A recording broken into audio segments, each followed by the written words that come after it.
Hey there, my name's Sophie J. I am the DJ officer here at Student Music Network UK. And today I am DJing one of the biggest DJing pioneers in our generation. He's released some of the biggest bangers, Gold Dust, Hot Right Now. I have the absolute privilege of interviewing. Hello, DJ Fresh. How are Hi, you? Sophie. Yeah, very good, thanks. Good.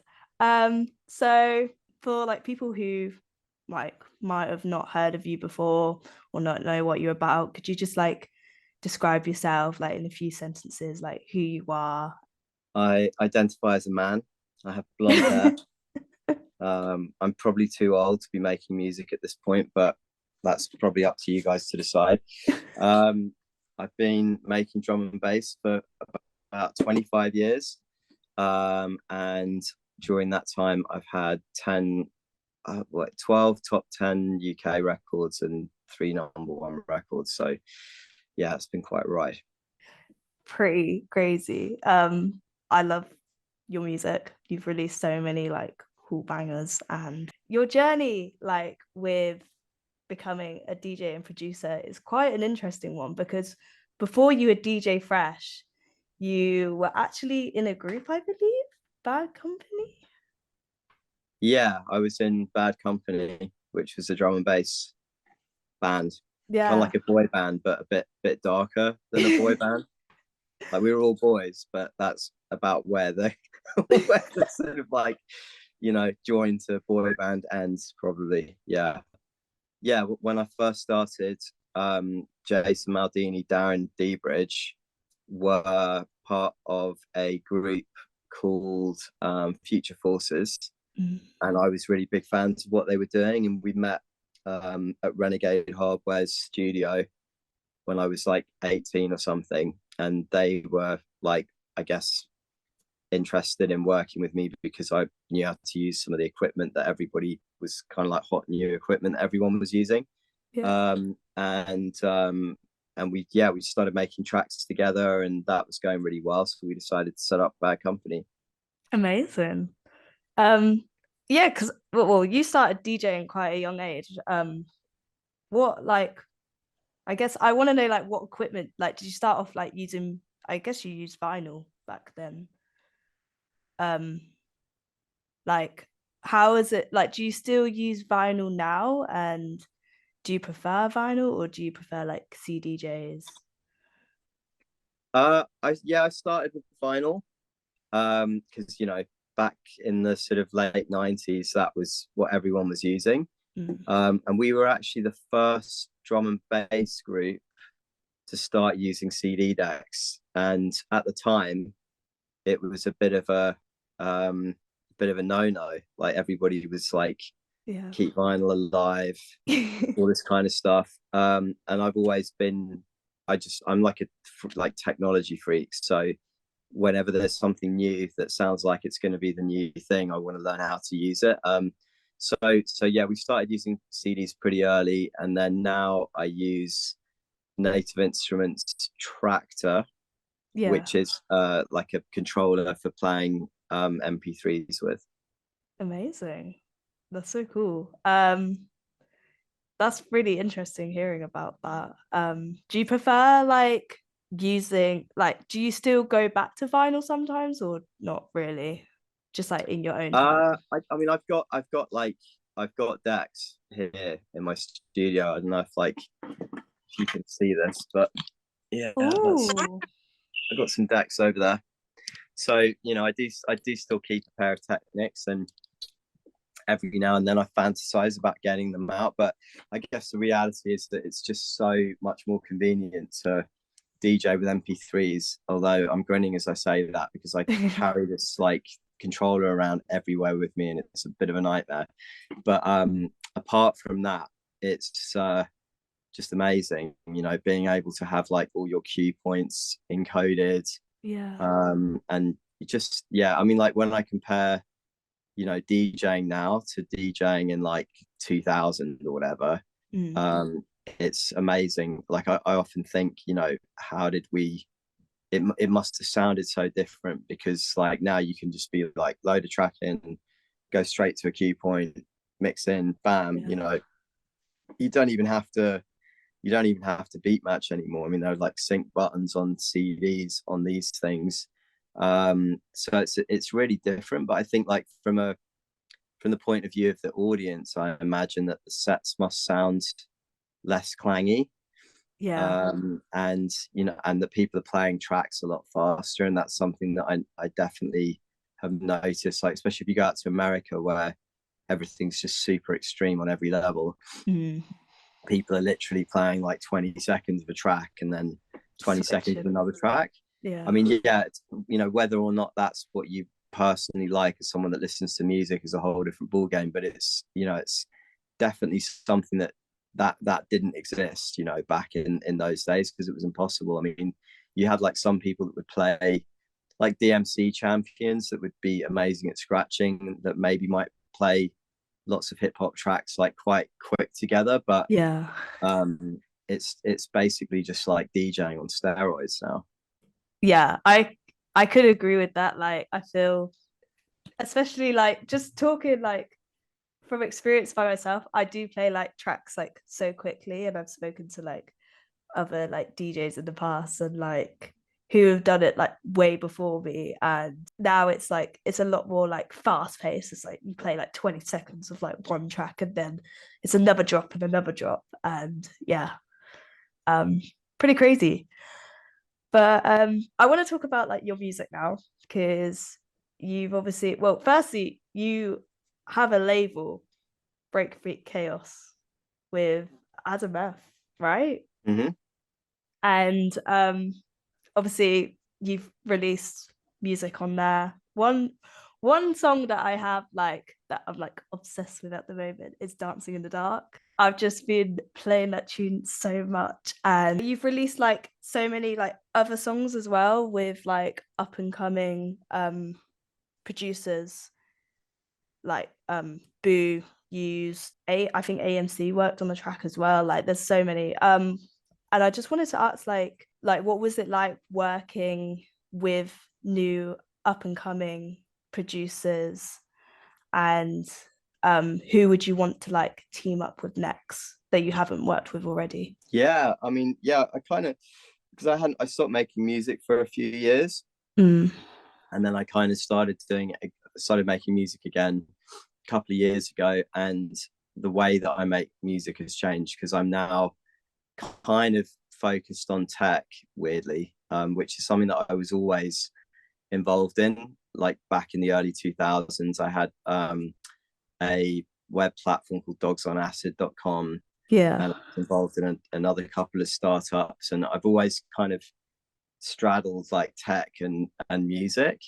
Um, and I guess like drum and bass is kind of high tech music, so there's this sort Mm. of like running theme, which is technology, and me basically just being, I guess, a bit of a geek, really. Like when it comes down to it, I'm just like obsessed with just like progression and technology. I just love that.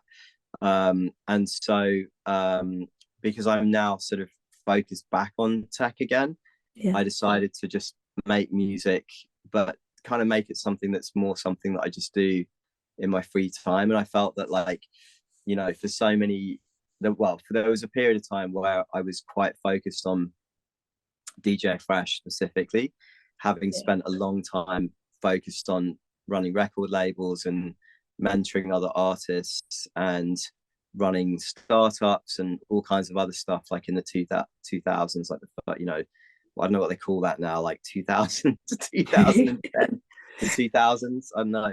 But Yeah, yeah, I so guess it's the 2000s. I'd say it's the the 2000s. 2000s, right? Yeah. Yeah.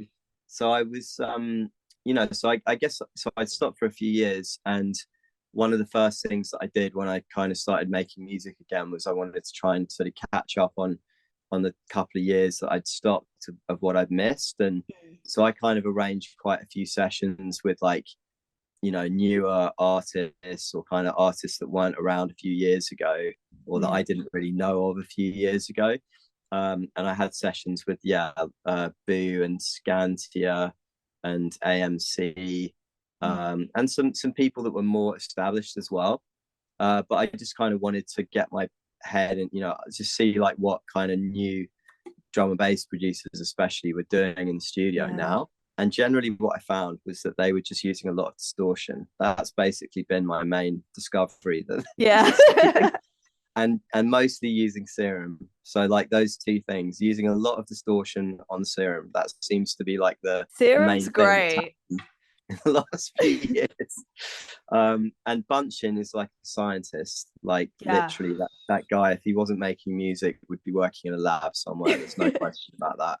So it's really interesting working with him as well.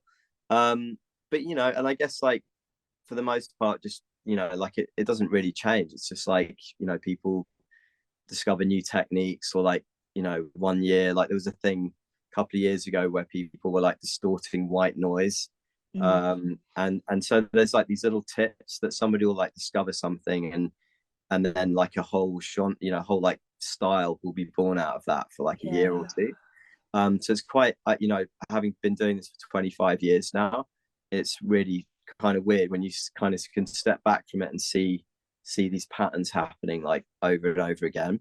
Mm. um but yeah, so working with those guys was really interesting, just to see like what's going on at the moment, and what guys, and because a lot of those guys are kind of a lot younger than I am now. They're sort of like in their early 20s. I'm like in my 40s, which is Yeah. pretty depressing.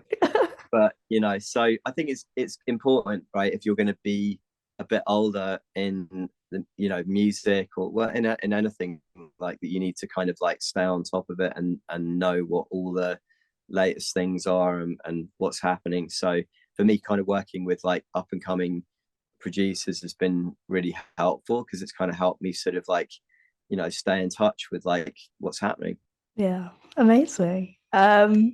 Is there like anyone in mind that you haven't worked with yet, but really want to work with, like who's new and upcoming within the scene? Yeah, I mean, yeah, loads of people. I mean, I'd say just like from my own selfish kind of musical standpoint, probably Particle, Mm. Aries. They're both drum and bass producers that have like a jungly thing. I love jungle. Yeah. Um, so maybe at some point, maybe I might work with those guys. I've been talking to Lude about doing something, and I've been working with Metric recently, although he's obviously a bit more established. Mm. Um, and yeah, just I mean, I've been doing quite a lot of collabs, and I think like what's I mean, it's not really a new thing, but over the last 10 odd years, I think that people are kind of people collaborate a lot more than they used to. Yeah, And definitely. maybe that's just because obviously the stuff I'm talking about, it just sounds really old now, but like I think back in the day we used to work on outboard equipment, and if you wrote a track, you couldn't really load it up exactly the same again, Yeah. whereas now you can like save something, load it up, work on it. You can really kind of almost go over the top with like finessing every little tiny thing. Mhm. um, and I think in that environment it's quite good to work with other people, because it just kind of makes it a bit more fun and stops you overthinking the details. So Yeah, I'm a big fan of like collaborating with other people. love that. I was gonna also say, like, have you got any up and coming like songs, like collaborations that are gonna be released on Breakbeat Chaos or other like labels? Do you have any that you can announce now? I'm being really Nothing nosy. that I can specifically announce, but there's something coming up that I'm really excited about, where which has got a really interesting story behind it. So I was working with this Manchester producer called Think Tonk, who I think is amazing, and really wanted to release some of his music. So I've been kind of sending him ideas, and sort of like I took him up with a guy called Liam Bailey. I don't know if you've heard of him, who wrote Blind Faith with Chase and Yeah. Status. He's an like incredible talent, and I thought those guys would work really well together. So I introduced them to each other, and they started working together. And then Liam called me up one day and told me that Dan from Think Tonk had found this guy walking around the streets in Manchester busking with the most Ah. incredible voice. And I was like, great, sounds really cool. Let's have a listen. So he sent me over some recordings, and we started working on a track together with this guy. and it is like the most mind-blowing song. And the I'm not going to say his name right now, but the singer is literally just like when you hear his voice, you would just not believe it. It's like reminds me a little bit of like Aloe Black, sort of, Ooh. you know, like and a little bit like the voices on those old Moby records, like on Play, Yeah. which were actually like old field recordings of people working in the fields in Louisiana and South America, so well South North America, and yeah, he's just got the most incredible voice, and his writing is like really interesting and unique and original. So we've been working on that, and I'm planning on doing some more work with him and those guys, and that's really exciting at the moment. So watch this space. I'm sure we're going to be talking about that a lot soon. Amazing. You heard what you said, guys. Thank you so much for letting me pick you and Pleasure. answer like about your like musical journey. And I can't wait for the new music to come. Yeah. Thank you. Thanks, Sophie.